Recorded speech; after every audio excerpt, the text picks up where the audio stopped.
그리고 이제 84 타입 같은 경우에는 뷰가 뻥 뚫리지는 않지만 이쪽으로 해서 남동향을 뽑아놨고 네. 이쪽으로 해서 이제 남서향을 뽑아놨거든요. 그리고 120세대밖에 안 됩니다. 그래서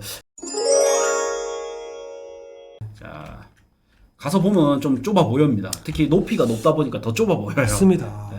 네. 그래서 보면 이제 뷰가 뚫리는 쪽이 일단 여기 62평 있죠. 네. 62평은 다 잘 나왔어요. 대부분. 그렇죠. 사실 여기도 이게 다른 타입 같은 거 보면 같은 다른 동과의 간섭 이런 것들이 좀 심해 보이네 이렇게 느껴지거든요. 네. 근데 이제 62평은 이제 거의 개방감이 있는 방향으로 뽑다 보니까 네. 그래서 저는 또 들었던 생각이 아 이게 평단가가 높으면 높을수록 그런 네. 개방감까지 가격에 조금 포함되어 있고 일부 거의 전 세대에서 거의 이제 62평 같은 경우는 전 세대에서 조망권이 나오다 보니까 네. 아 그런 것까지 좀 가격을 좀 같이 넣었지 않았나 네.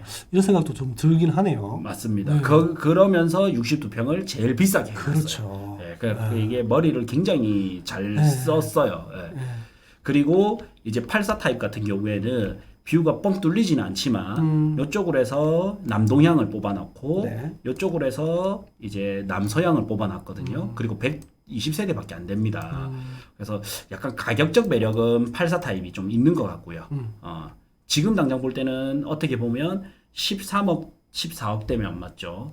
남천 대연 푸르지오 서밋보다 조금 비싸고, 그 다음에 광안 드파인보다 좀 더 비싸고, 이러는데, 그 두 개 대비 여기 또, 요 자리가 입지가 또 딸리는 입지는 아니기 때문에, 네, 네. 그리고 5년 뒤에 들어오는 그렇죠. 가격이기 때문에, 그래 보면 저는 좀 84 타입은 좀 매력적이라고 봐지고요. 네. 그 다음에 62평은 상대적으로 요 라인들은 전부 다 요런 데는 전부 다 매력적인 것 같고. 그냥 가치가 있다고 생각이 들어요. 네. 네.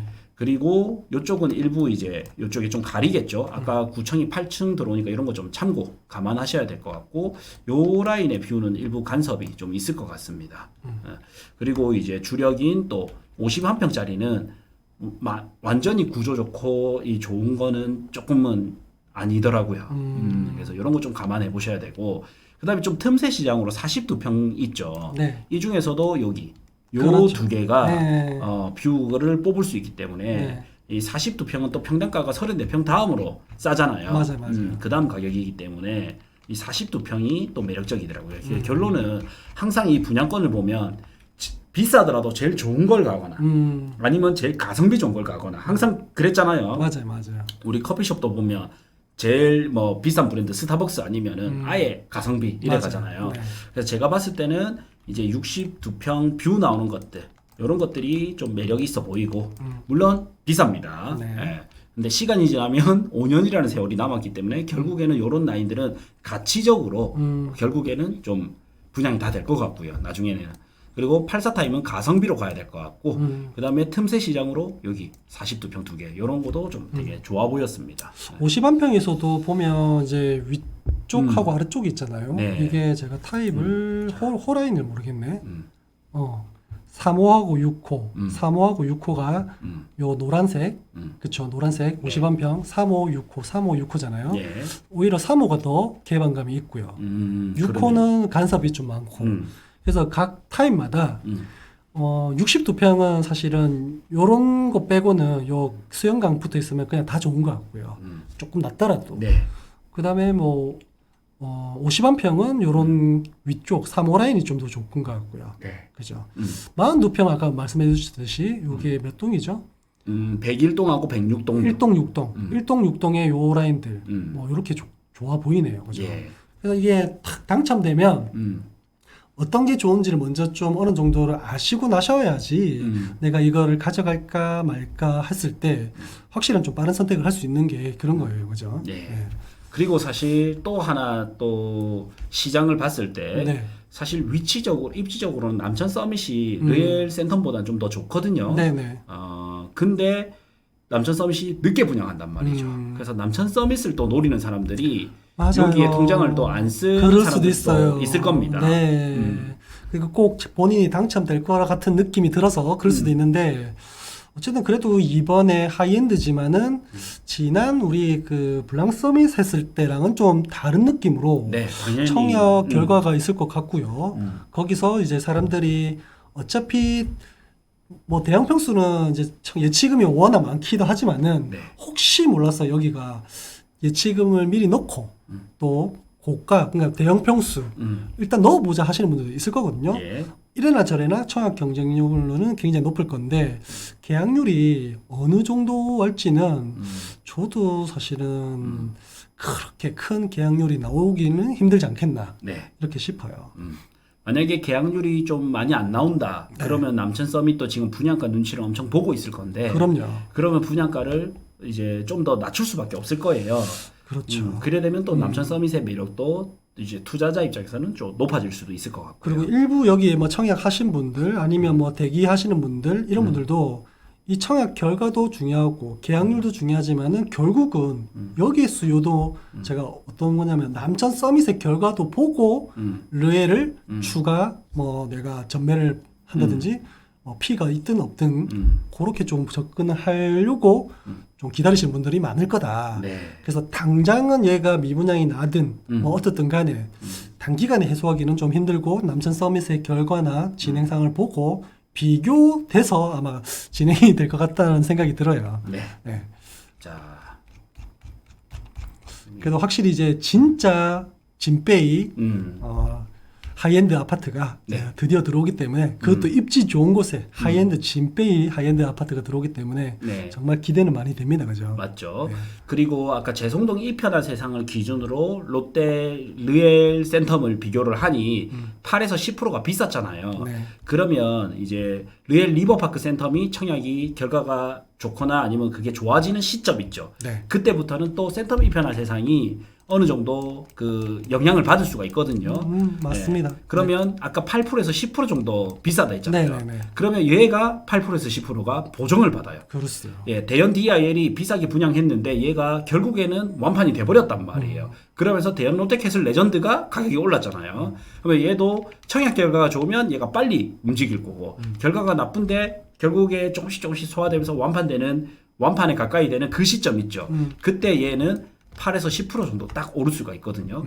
그러면 이게 7억 천에서 딱 8억 초반, 7억 후반에서 8억 초반까지는 7억 후반에서 8억 초반까지 갈 수 있는 딱 에너지가 되거든요. 그래서 저는 이제 르엘 리버파크 센텀이 딱 들어옴으로 인해서 좀 수혜지는 저는 당연히 이제 센텀파크가 될 거고요. 네. 예. 여기 60평 한 50평, 40평대 살 돈이면 여기 50평을 살 수 있고 이러니까 당연히 이제 여기가 좀 수혜지가 될 거고 그 다음 수혜지는 저 밑으로 그러니까 이제 보자면 요 재송동 일대 딱 요 라인들은 최대 수혜지가 될 것 같아요. 당연히 이제 르엘 리버파크가 들어오고 위로는 왕자맨션 재건축이 진행되고 있고 하다 보니까 여기가 이때까지는 현장 가보면 사실 인프라나 입지가 좀 아쉽거든요. 좀 조용하죠, 그렇죠? 네. 네. 그러고 있었는데 이제 이번에 원동력도 들어오게 되었고 이제 왕자맨션 재건축되고 하면 이런 게 2000세대 들어오고 하면 인프라가 많이 개선이 될 겁니다. 네. 예, 그때쯤 되면 이제 여기에 가격에 당연히 이 아파트들은 가격에 반응이 있겠죠. 저는 뭐 사실 동에서만 들어온 것만 해도 여기가 진짜 혁신적으로 바뀌었다. 이렇게 봐집니다. 네.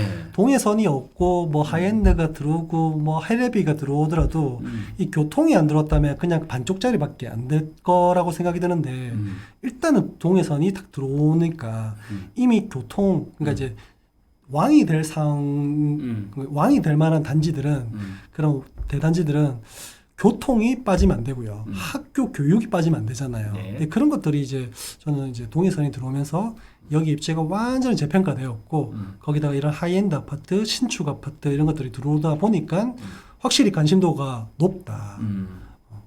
네, 맞습니다.